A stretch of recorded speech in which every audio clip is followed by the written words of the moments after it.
أخبار ماروكو 21. الخبر اليقين في الوقت والحين. السلام عليكم، مرحبا بكم متابعينا الأوفياء في كل مكان. وفي هذا الخبر الرياضي، أعلنت الجامعة الملكية المغربية لكرة القدم أن المنتخب الوطني الأولمبي سيخوض يوم 7 و11 من شتنبر المقبل بفاس مباراتين وديتين أمام نظيره البرازيلي.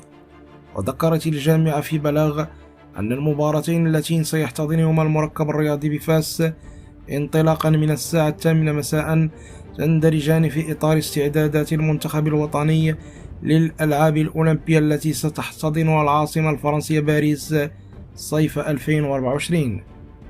يذكر أن المنتخب البرازيلي الأولمبي توج بالميدالية الذهبية في آخر نسخة للألعاب الأولمبية التي أقيمت بطوكيو 2020.